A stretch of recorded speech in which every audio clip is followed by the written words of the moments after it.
welcome back to my channel. My name's Johanna, me and my dog and books. Today, it's the August wrap up, so I'm going to go through all 13 books I read in August and share my thoughts. Please note this isn't sweat. I have been out with the doggos and my waterproof appears not to be waterproof anymore. I could have got changed, but I let my body heat dry. It actually does look like sweat, doesn't it? It's where my jacket, look. Oh, my waterproof jacket really isn't waterproof anymore. It is particularly wet out there, hence the hair is a riot. But it's the beginning of September, so it's time for me to give you my reading wrap up. I've got my stats ready. Have I? Just checking my what you might call it, story graph. The doggos are so wet. Like Patty's head is, they're both not very happy. They had their jackets on, didn't yous? Lissy, you gonna say hello? Up here, bub. No. Anyway, so it appears that I'll be doing this whole video with you, but with a slightly wet jumper, but a big mug of peppermint tea. So let's start with the stats as I normally like to. FYI, welcome any feedback. If you're not interested in the stats, do just skip ahead. But oh, here they go, winding each other up. Can you hear them? Guys, hey, behave. You don't want to see. Lissy's jumping on Patty. It's gonna kick off. To be fair, Patty just mainly grumbles at her and then it's done. Lissy in a very playful mood, despite after that's the second dog walk. That was a very wet one. I think the rain is going to die down a little bit. I hope. Anyway, back to the stats. So I read 13... Guys, I'm recording the wrap up. I read 13 books in August, and that seems to be a recurring theme. They're mostly tense, dark, emotional, mysterious. Just checking what the graph said because it's on my screen here, but for you it'll be up here. So that was my moods. Let's see, what have you got? That's my slip. Leave my flip-flop alone. No. Ugh. This is why I can't buy genuine Crocs, because Lucy intermittently decides she wants your attention, so she steals it. You're a cheeky monkey today. What's that? Oh, that's okay, Patty. Where what? I've not even got into the books yet, kids. Not even. Pace. Let's pretend it's all fine. Also, right, I'm filming this at 2:30 on a Monday afternoon. I've got all the lights on because it's so dull here today. Pace. About 70% medium, and then the remainder was fast. Notice I tend not to do like slow very often. And the kind of large percentage of the page numbers I read was between 300 and 499. Those are biggish books for me. Only 8% were under 300. I need to embrace small book September. Check this pie chart. Did I read more non-fiction or fiction in August? That's one full pie. Then, not a huge surprise, but here's the mix of genres I read. So eclectic as always, but gives you gives you an idea of how my reading month went, which was relatively good. Only had a few mediocres and one meh. But I shall go through them in no particular order. Oh, wait. I had one more graph to show you. It's the formats between audio, print and digital being like ebook. Oh my goodness. Nearly 3/4. It's set like 62% was on audio. Been churning through the audios this month. Ruddy love audiobooks. Ruddy love them. So yeah, let's get stuck in. A couple I don't have anymore because either I listened to them on audio and didn't have the physical version, or I read them on my ebook or my Kindle, or I got them from the library and have since returned them, forgetting I was going to do a wrap up. Oopsie. Anyway, no particular order. I say that looking through. In no particular order. This was a chunky one. This was over 450 pages. It's We Begin at the End by Chris Whitaker. This is a crime thriller where you follow Daphne and her brother, is it Robin? Daphne? Oh my god, no, her name's Duchess. I was just about to say, she's my favourite character, and she was. Her name's just not Daphne, it's Duchess. Robin, I was right with the younger brother. Anyway, small town vibes. You have Vincent King, who is just being released from prison. Vincent King had been in prison for the murder of his ex-girlfriend's sister. His ex-girlfriend, Star, is the mother of Duchess and Robin. Star doesn't keep too well, just mentally and physically. So Duchess kind of really looks after her troubled mother, but as she tries to kind of protect her, and as Vincent's coming out of prison, a whole series of events kicks off. It's an amazing crime thriller. It's my first Chris Whitaker. I was really surprised at how well written and descriptive and well developed the characters are. Duchess is an absolute hero. I don't even know how old she is. She must be like 13. She's 13. She's only a young girl. She absolutely root for her. She's an absolute badass in a good but like not a, like in a way that a 13-year-old shouldn't be. So well written, twisty, and I will definitely be reading more of Chris Whitaker's books.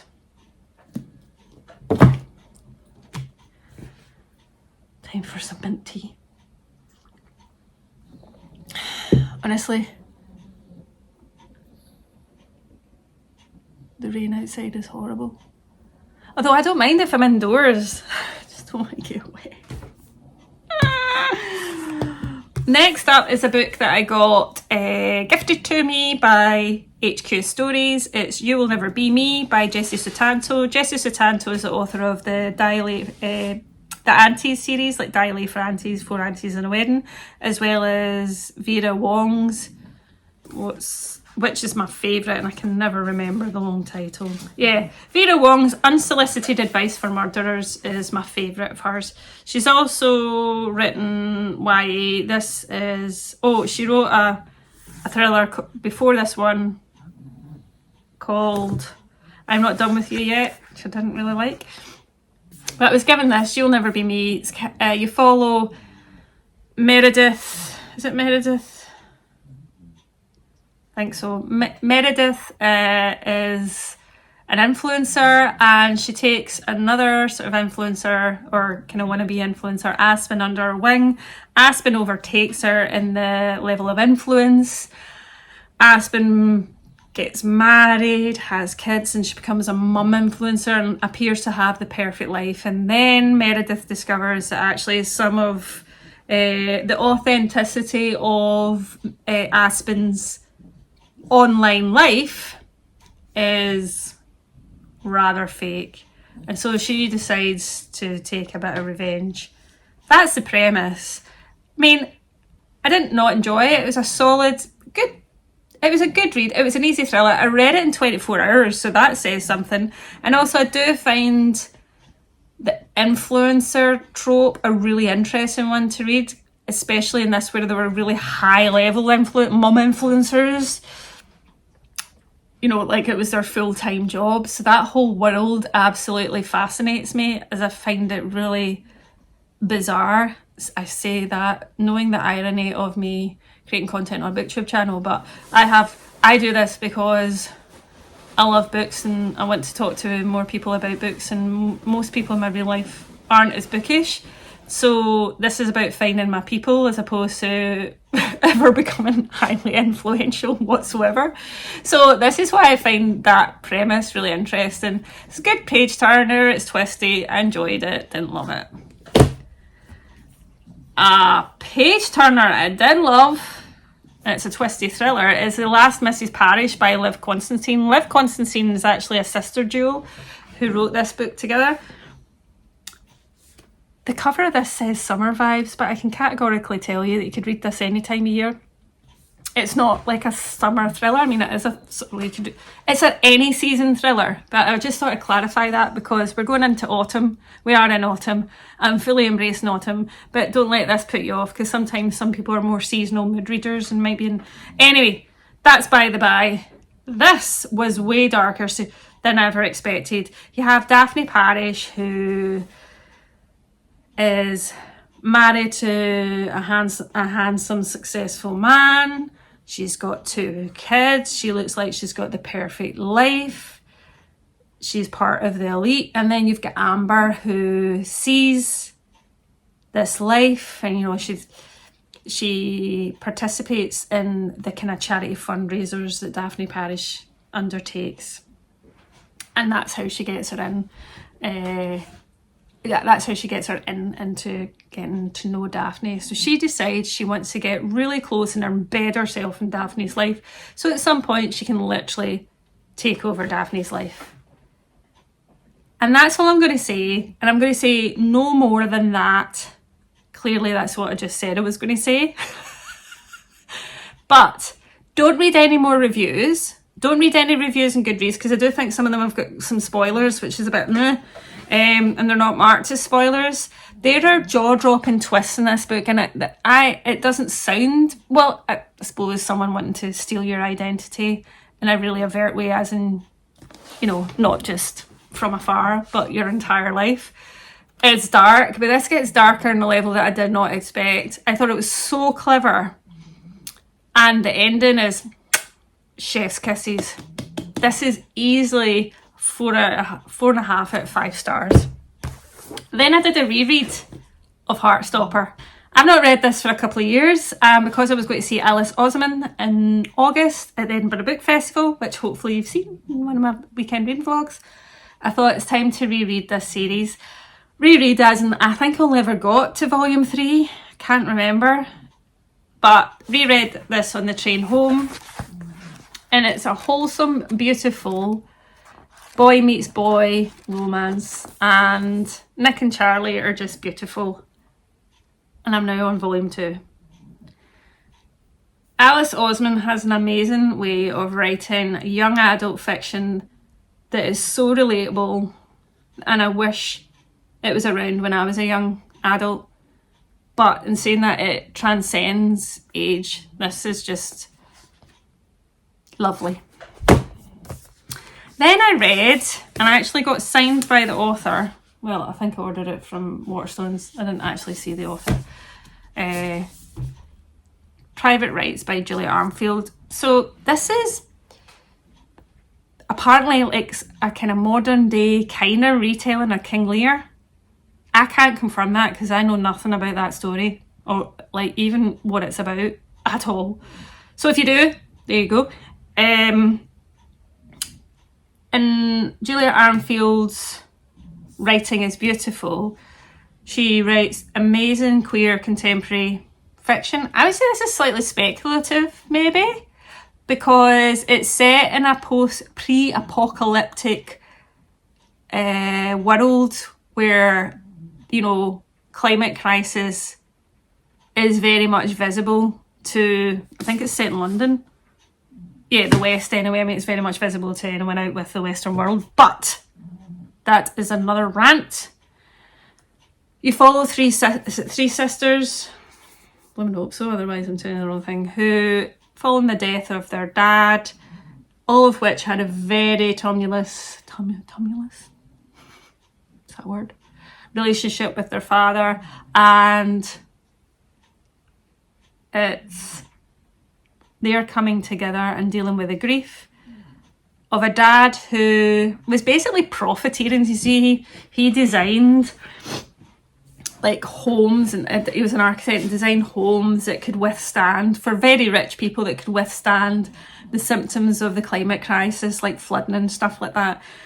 And I think I went into this wanting much more of the kind of dystopian vibe of it all, but it didn't really deliver as much. That's very much more about relationships with these sisters. And water is a big thing. Water is a big Julia Armfield thing. I wonder if our next book will include water, because our other book was Our Wives Under the Sea, and then this one, obviously, you've got rising sea levels and the flooding symptom of the climate crisis. So, don't know why I said that, but yeah, that's something I noticed. I enjoyed it. She's a poetic author. They are a poetic author. Sorry, unconfirmed gender identity. There, I haven't checked. And I would recommend, but I didn't love it. A book I did love, and is my only 5-star, although there was a good many brilliant over 4-star reads, but my 5-star of the month was Betty by Tiffany McDaniel. Betty is inspired story. This story is inspired very much of Tiffany McDaniel's mother, Betty, and Betty's upbringing, her siblings and her parents, who is Tiffany McDaniel's grandparents.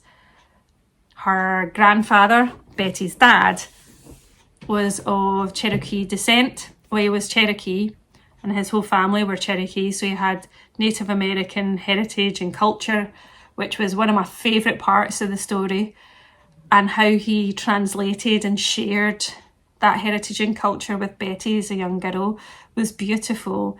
You had her mother, who was not Native American and had escaped a very abusive family relationship. And that leads into a story which is filled with intergenerational trauma. Basically, all the content warnings you could think of in this story on any book is in here. It's emotionally turbulent read, in that I just felt like a relentless trauma of this family and the siblings. In saying that, there is hope thread through it, but it is a relentlessly emotionally draining book, a bit like if anyone's ever read A Little Life. It's on that level.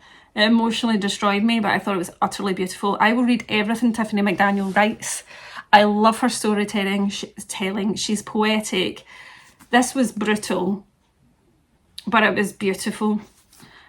And also in the paperback, I've got the hardback as well, but in the paperback edition, what I also really loved was there was about 30 pages or so about behind the scenes of like the making of Betty, not making of like a movie, but behind Betty. So you get to see pictures of all the, I say characters, the real people. It took Tiffany McDaniel apparently 2 decades to write this about her mother.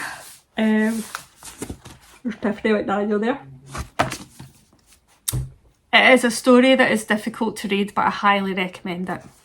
Another top read in the month was Bury Your Gaze by Chuck Tingle? Chuck Tingle. Man, oh man!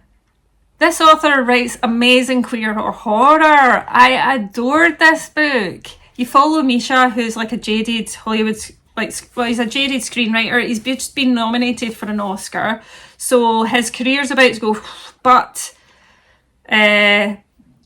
the production company or the network that he writes a TV show for wants him to kill off his 2 gay main characters, and he is not happy about it, and is really like having an internal battle with himself about him doing that, as he himself is gay and is out kind of professionally but not personally. So he's not fully out. So he's conflicted about that, about the ask to kill off gay characters for the algorithm. So what then follows is some crazy haunting of Misha and his 2 friends, one of which is Ace and Arrow. Love the rep. And they become haunted in what feels like a real way, like not in a ghost way because other people can see them, by some of the creepiest characters that Misha has written, which is some of the most terrifying, like X-File level scary baddies. So you've got that element, as well as the poignant part about Misha coming to terms with his own sexuality, as well as whether or not to kill off his gay characters, and the need of Hollywood and the media and the entertainment industry's need for queer trauma in its media representation. And honestly, it's so good. There's so much in it. I adored it. I adored the Ace and Arrow rep. I adored it as like pure horror with some great body horror or gore, which isn't OTT. It's absolutely like, I adored that, as well as it's got a moral. It's got a moral to the story. It makes social commentary on society's obsession with queer trauma or tragedy representation in the media. Loved it. The next is The Looking Glass Sound by Catriona Ward, who is an auto-buy author for me. I adored The Last House in Needless Street. 5 stars, recommend. I loved Sundial. Also highly recommend. 4.5, 4 stars. This one, I was so super excited to go in, and then I was like, so there's a book within a book, tick. There's unreliable narrators, tick. And there's creepiness, but this got to the point where I was literally so confused. I was buddy reading it with some friends, and I had to actually get them to clarify about characters and like where I was in the timeline and what was happening.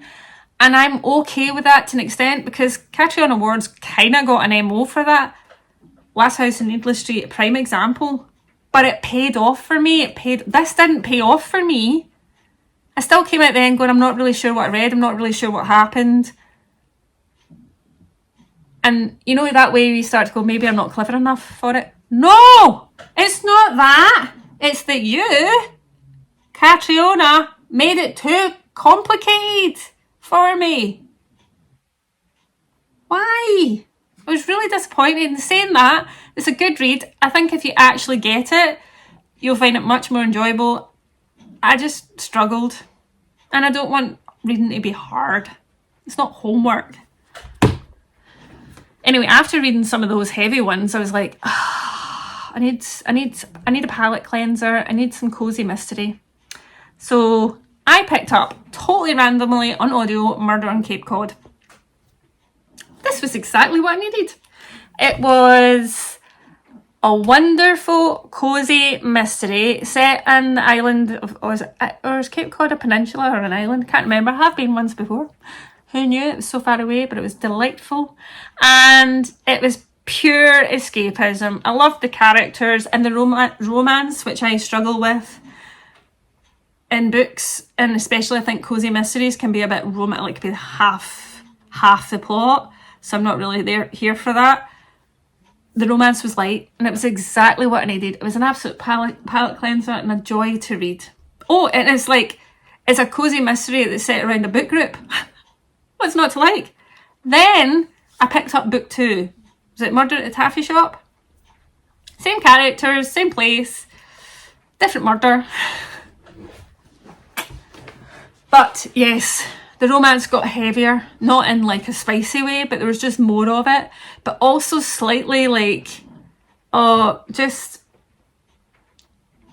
patriarchal, misogynistic tropes in it, just about, the stuff around romance where it's like, I'm so grateful to have him, and you're like, no, you're not, like, just love it. Anyway, it gets me on a rant, so 2 stars, because I was like, oh man, don't let this be the future. So I'm in 2 minds whether to carry on with the series.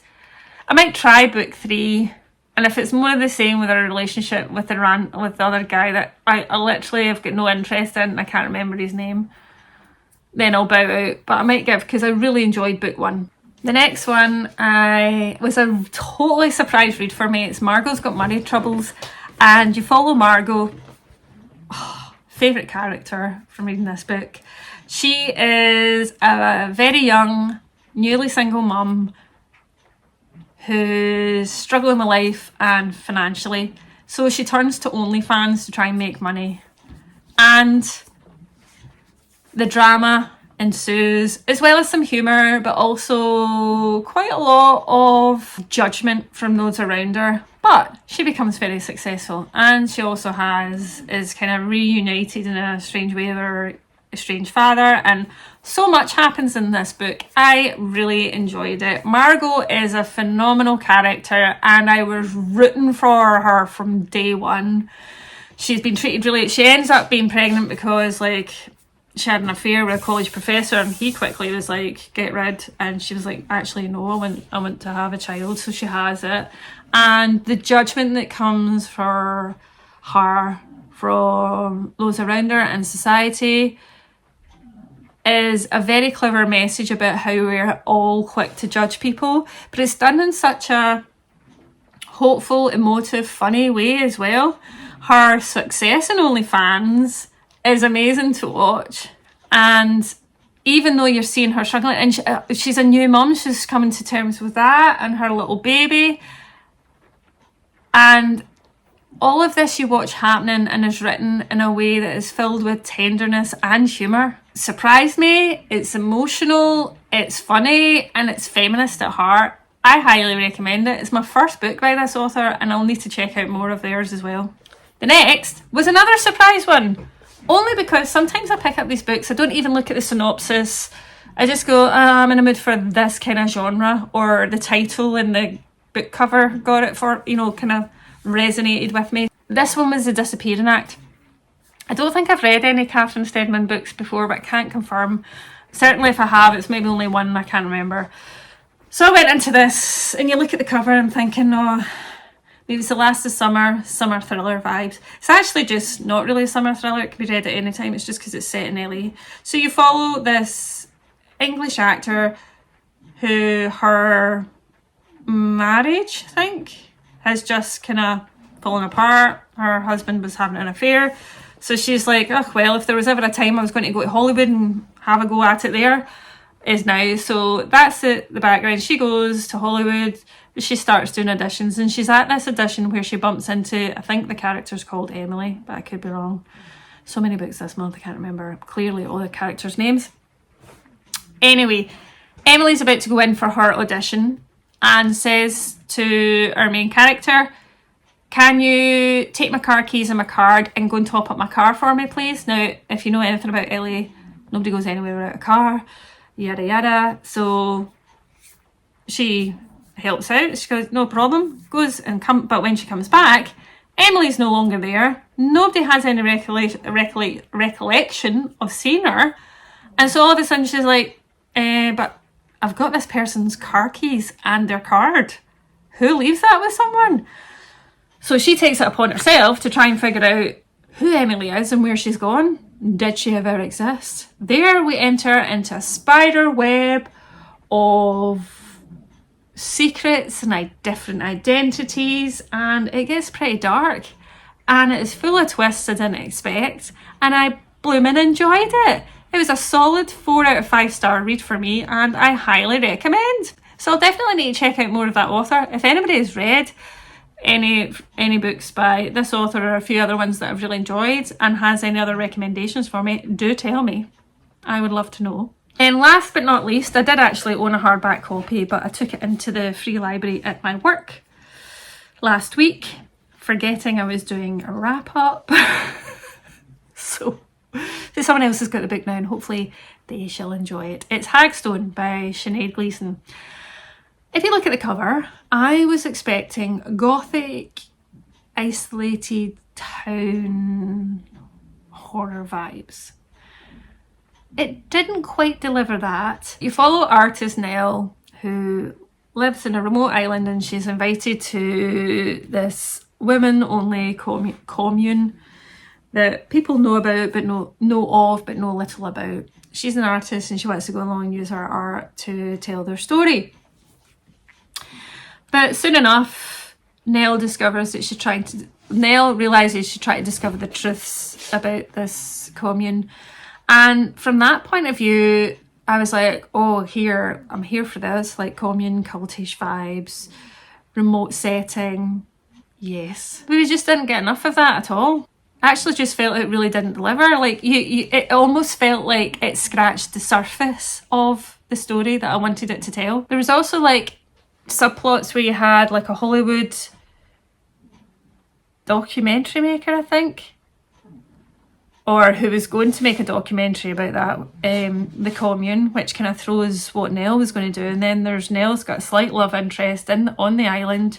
So there seemed to be like a lot going on, but not much coming through. Of those subplots, I wasn't really interested. I just wanted to know more about the commune and the people in it and why they were there. It did feel like it was just kept building and building, was going to build to a big event, and that just big event didn't happen. I read it pretty quickly.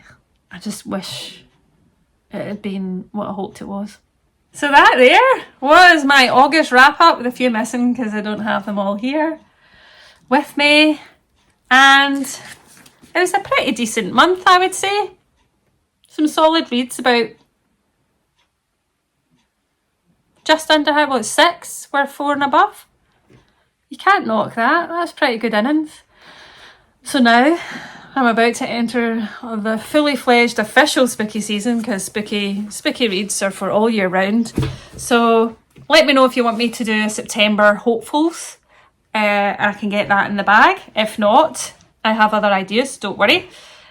What were your favourite books of August? How many did you read? If you read one or even half of one or part of a one, you're still a reader.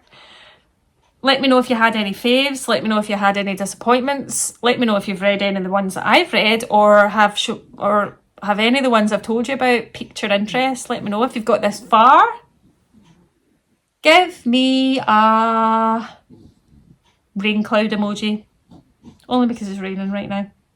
That was the first one that popped into my mind. Because you know what the emoji be next throughout the month. It will just be anything to do with autumn, spooky season, Halloween. Anywho's, thanks as always for watching, for liking, and if you do, thank you so much for subscribing. If you don't and would like to see more of this, please do subscribe. And until next time, I'll see you again soon. Bye!